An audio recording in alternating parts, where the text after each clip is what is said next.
receiving as love shows us how.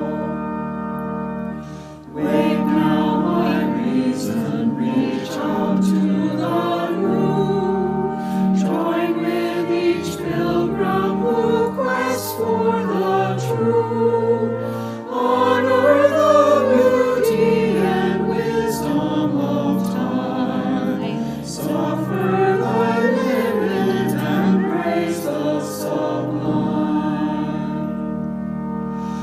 Wake now, compassion, give heed to the cry. Voices of suffering fill the white sky. Take as your neighbor, most stranger and friend, praying and striving their hardship to end. Wake now, my conscience, with justice thy guide. Join with all people whose rights are denied. Take not for granted a privileged place. God's love embraces the whole human race. Wake now, my vision of ministry clear. Brighten my pathway with radiance here. Mingle my calling with all who will share. Work towards a planet transformed by our care.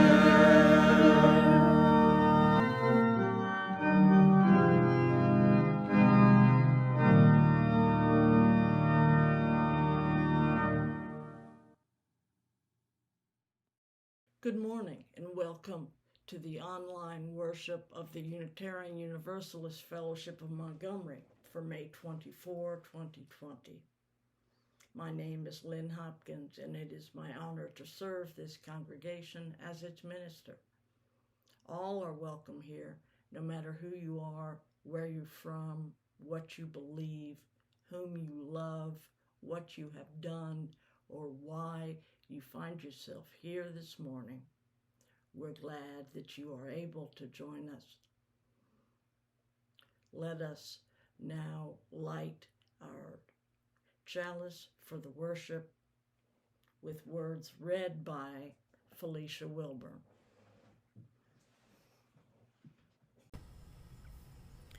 Surrender to This Life by Gretchen Haley. Give up the fight for some other moment, some other life than here and now. Give up the longing for some other world, the wishing for other choices to make, other songs to sing, other bodies, other ages, other countries, other stakes. Purge the past, forgive the future, for each come too soon. Surrender only to this life, this day, this hour, not because it does not constantly break your heart, but because it also beckons with beauty, startles with delight, if we only keep waking up. This is the gift we have been given, these body clothes, this heartbreak, this pulse, this breath, this light, these friends, this hope. Here we remember ourselves, all a part of it all, giving thanks together. Come, let us worship.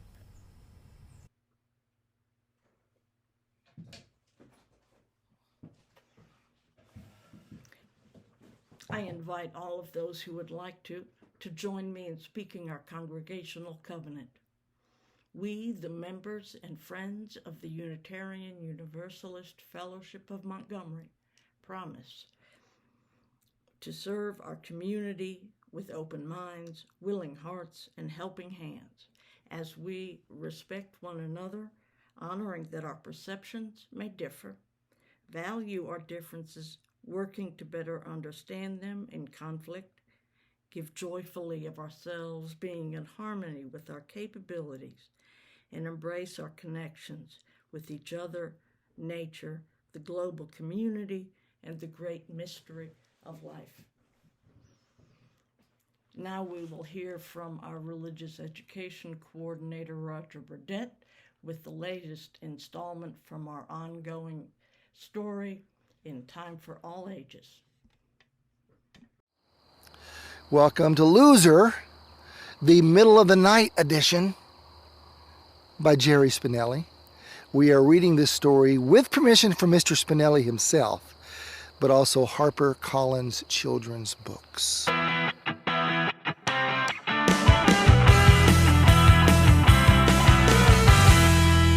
Hey, welcome to Time for All Ages. This is a little different, right?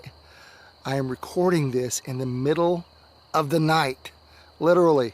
Why am I doing this? Because Donald Zinkoff is out in the middle of the night. Where we left the story last time was Claudia, the little toddler, has gone missing. There is a snowstorm, and Donald Zinkoff, our protagonist, who's now in the 6th grade, said, "I will find her." He whispered it. So Donald goes out into the snowstorm looking for Claudia. He eventually pulls away from all the other searchers because in his mind, why would I want to be near where they are? They're already searching there. I'm going other places where nobody else is looking. And he goes block after block, passing street lights, looking for Claudia. Eventually the snow becomes sleet. His head gets cold, his head gets wet, and he thinks, oh man, when I get home, Mom is going to get me because she's always telling me to wear a hat when I go out. So he walks, and he walks. Claudia? Claudia! He gets upset at some point and says, Claudia, you wait till I get my hands on you. And he gets a little delirious, and he starts thinking about his life. He thinks about the waiting man who's waiting for his brother to return from the Vietnam War.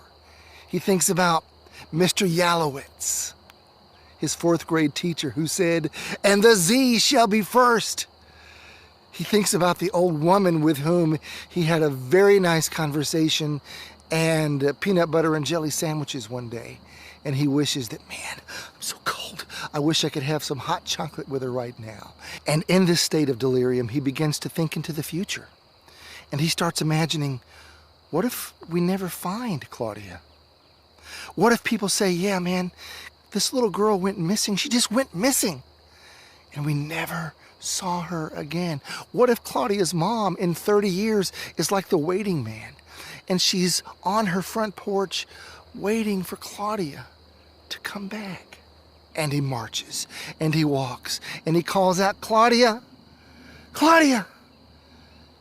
Claudia! And he gets so sleepy. He's cold and he's sleepy. And he just wants to go to sleep in his nice warm bed after a nice warm bath. And then he begins to see some lights. He doesn't really know what's going on. And then he hears a voice. It's okay, son. I gotcha. So here's what happened. Early in the search process, they found Claudia. She was fine. Donald didn't know that. Donald, as you remember, had separated himself from all the other searchers because he was thinking, why search where other people are already searching? Eventually, Donald became the subject of the search. Mom and Dad discovered that he was missing. They called the police, and the searchers began looking for Donald and eventually found him. So now he's home the next day. He has rested. He's warm. He's safe. And people are asking, Donald, what were you doing? Why were you out there in the middle of the night, in the cold? What were you doing? And he wasn't complicated. Like, he's usually not complicated. He said, I had to find Claudia. I was looking for Claudia. Well, Claudia and her mother show up at the house. Claudia pounces on him and gives him some kisses. Claudia's mother doesn't say a thing. She just pulls him into a hug. and holds him.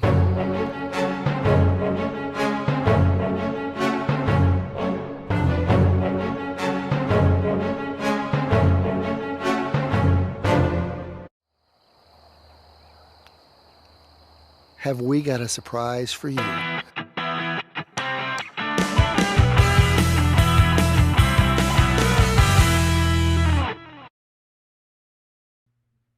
We have a practice of lifting up and releasing the joys and sorrows that we carry in our hearts through the week in a ritual of communal prayer by sharing these things in the chat box here if you would like others to know what's on your heart.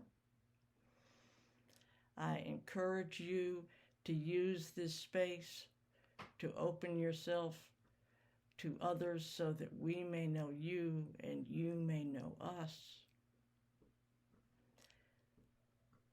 I want to lift up those who are suffering from all of the conditions created by the pandemic: illness, poverty, unemployment, anxiety, uncertainty, fear, and so much more has escalated so quickly that it is hard to know how to respond. And as individuals and as a community, we hold dear all of those who have been touched in ways that we know and in ways that we may not know by these unfolding events.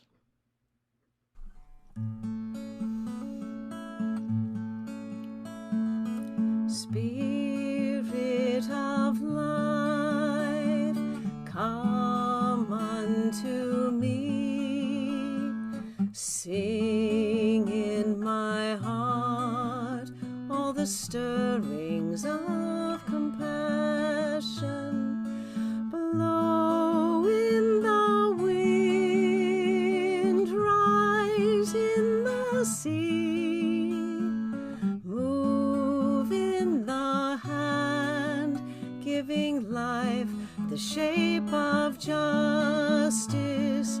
Roots hold me close, wings set me free. Spirit of life, come to me, come to me.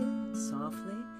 Spirit of life, come unto me. Sing in my heart all the stirrings of compassion. Blow in the wind, rise in the sea. Move in the hand, giving life the shape of justice. Roots hold me close, wings set me free. Spirit of life, come to me, come to me. What I want to talk about today is a thing you already know.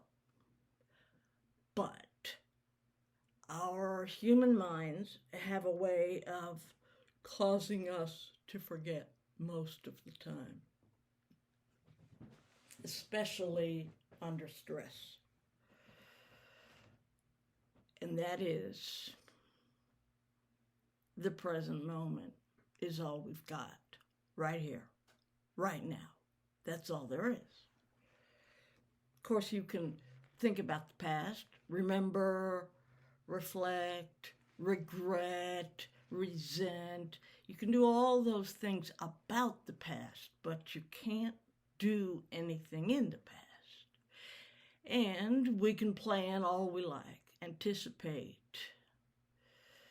look forward in delight or in dread, We can work out every conversation we expect to have and every possible thing we expect might go not according to plan, and yet, no matter how much we think about the future, we can't do anything in the future right now. All we have is this moment. But we got these brains that are busily trying to make sense and order out of the tiny shards of confusion and chaos that our senses pick up along the way.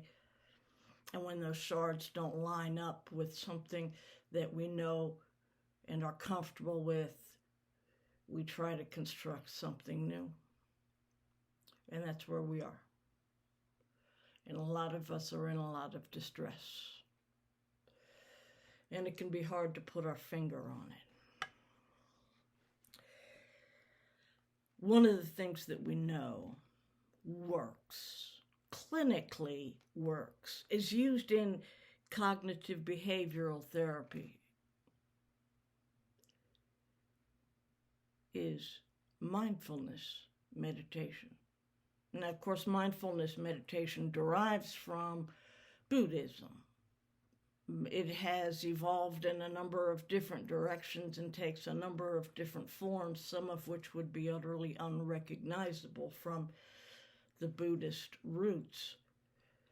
But the basis of all of it is that mindfulness meditation can ground us in this present moment with the emotions and the sensations and the reality that we have right here. And it can begin to free us of shadows from the past and anxieties of the future. It's not a cure, but it is a powerful, powerful tool.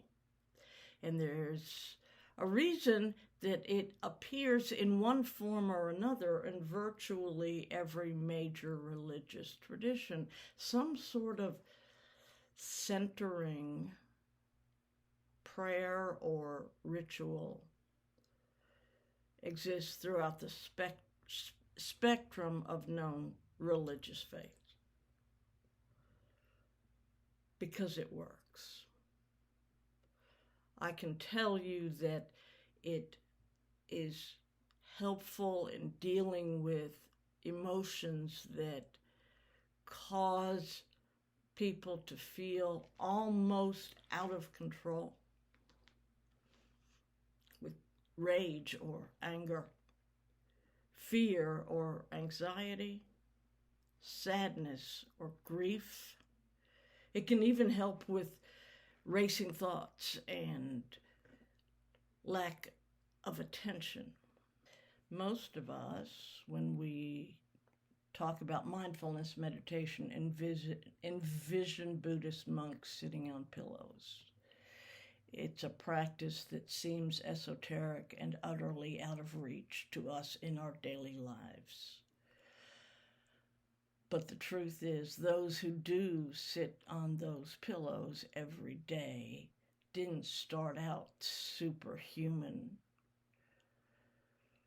They started out slowly, a little bit at a time, over and over and over. And it's perfectly okay if most of us never attain anything like the state of the monks who can sit for hours. It's okay if we can't sit for 20 minutes. This will still help. It helps for a number of reasons. I think a key reason is that it enables our true self to show up for a few minutes, open, unburdened, out of performance mode. We can just be And it's true, it doesn't happen at first. It takes practice. And there are much simpler, or maybe I should say easier, certainly more attainable forms of mindfulness practice that we can use as a pathway, as a doorway into some relief. Now, let me be clear. It's not a cure. Even where it's practiced within psychiatric clinical settings, that's in conjunction with medication and other treatments. It's not a cure, but it allows us to be. And sometimes that alone can make all the difference. I want to read to you from It's Okay That You're Not Okay by Megan Devine. Spiritual and meditative practices are not meant to erase pain. That's a symptom of our pain avoidant culture, not an accurate portrayal of the practices themselves. It's a misuse of so many beautiful teachings to force them into roles they were never meant to play. Spiritual practices in any tradition, including mindfulness in its many forms, are meant to help you live what is yours to live, not to make you rise above it. These tools are meant to help you feel companioned inside your grief. They're meant to give you a tiny bit of breathing room inside what is wholly unbearable. That's not at all the same thing as making your pain go away. Rather than help us rise above being human, teachings in any true tradition help us become more human, more connected, not less attached. I think that's true. I think that mindfulness meditation and placing ourselves firmly into the present moment can make it possible to feel what we have to feel, to experience what we have to experience in a way that does not allow the emotions to override our cognizance. At least that's been my experience.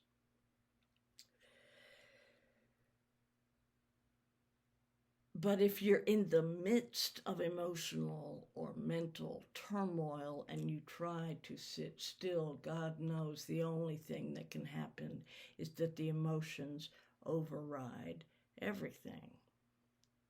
So if that's the case, how can this offer any sort of solution? Well, as I said, there are many different forms and manifestations, many different types of mindfulness meditation. And there is one in particular that is helpful to me that I picked up from the writings of Thich Nhat Hanh. And it taught me to be planted, rooted in my physical being.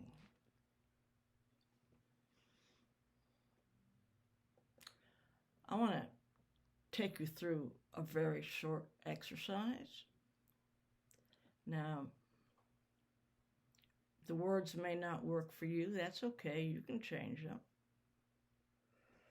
Don't try to follow my pace. I'm going to be talking at the same time as I'm breathing, so I can't tell you that it's going to be anything like normal.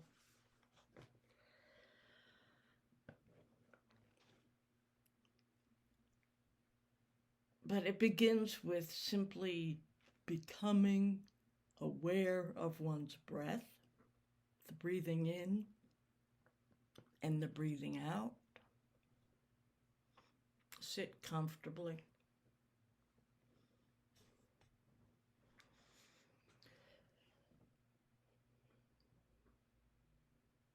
You can close your eyes if you want, but there's no need. I usually just fix my gaze on an empty spot about 6 or 8 feet in front of me.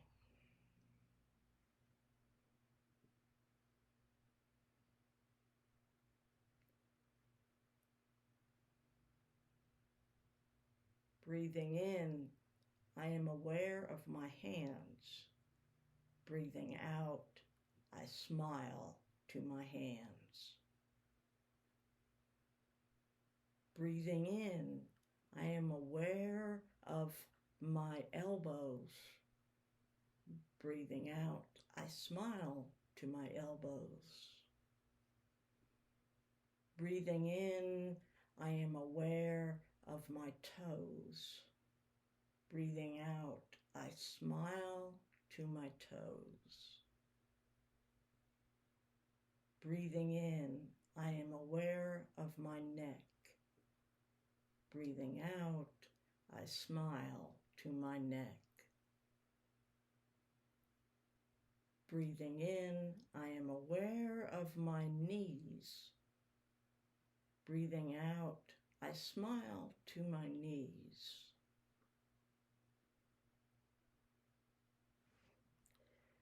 Now, that was maybe 2 minutes, a taste,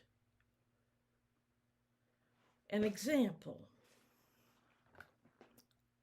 That meditation of body recognition and appreciation makes no judgment on the body. It doesn't matter if those parts are hurting. We can still extend them grace and love.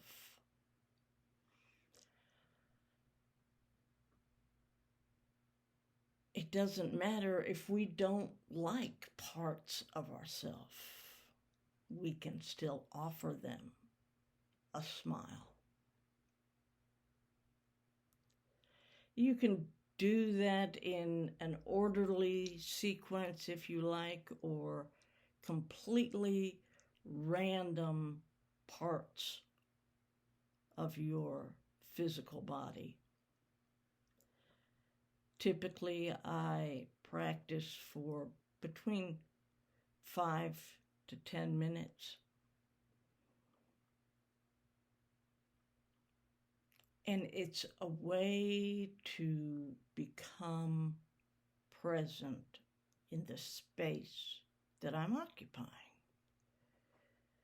At other times, when I'm feeling particularly stressed, I simply breathe in, saying, I am right here, and breathe out, I am right now.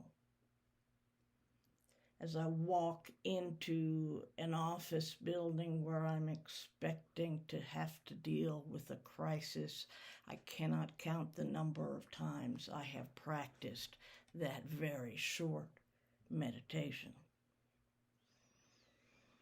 And then there have been times when I've had the luxury and capacity to sit silently for extended periods and allow thoughts to enter and greet them and bid them farewell. But that's the exception. Under stress, we need immediate, simple tools, things we can remember.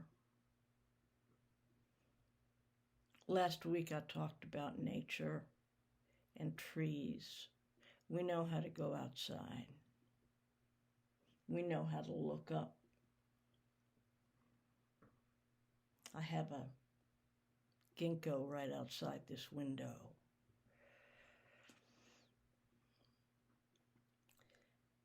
It's important, too, that we have tools of sustaining our emotional, mental health at a time of surging emotion and intensifying stress that we can do right where we are. It's not a cure. It doesn't make the feelings go away. But of all the things I've tried and all the pills I've taken and all the drugs I've dabbled in, I know a lot of things that don't work. I know a lot of things that always make it worse. This is something that I continue to rely on and return to. And when I am willing to make the effort to practice even in times of low stress and relative ease, the benefits are even greater. It is, I think, a mechanism of connecting with a higher truth, that thing that lies beyond words, that transcendental thing that we can find sometimes in the connection between human beings, but as we are forced for our own safety and one another's safety to remain apart, it is essential that we find ways alone to touch and realize the power of that transcendent force so that it can guide us and help us through.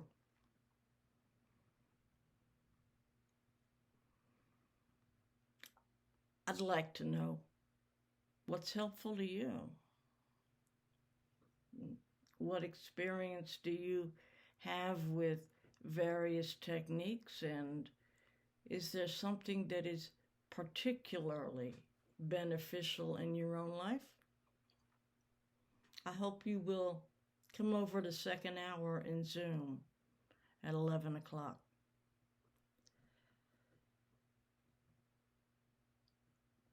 We're going to have one more song. But for now, our service has ended. May our service begin.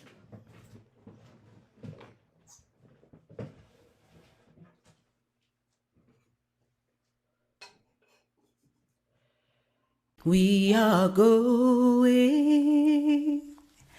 heaven knows where we are going, but we know we will. We are going, heaven knows where we are going. We know we're there. We will get there. Heaven knows how we will get there, but we know we will. We are going. Heaven knows where we are going. We know we're there. We will get there.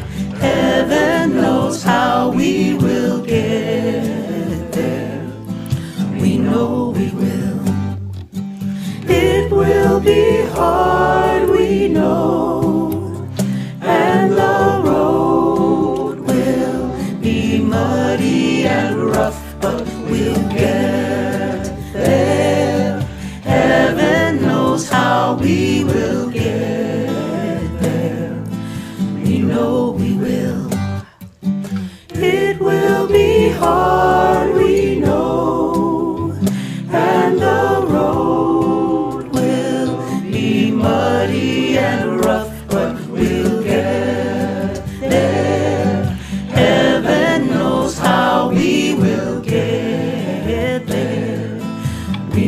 know we will.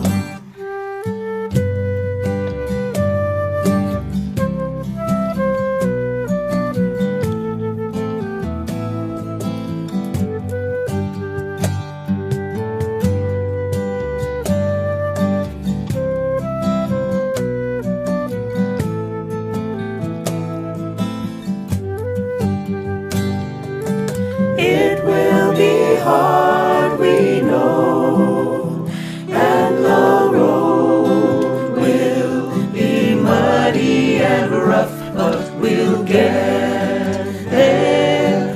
Heaven knows how we will get there, but we know we will.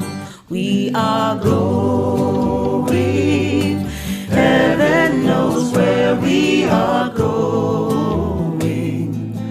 We'll know we're there. oh yeah, yeah.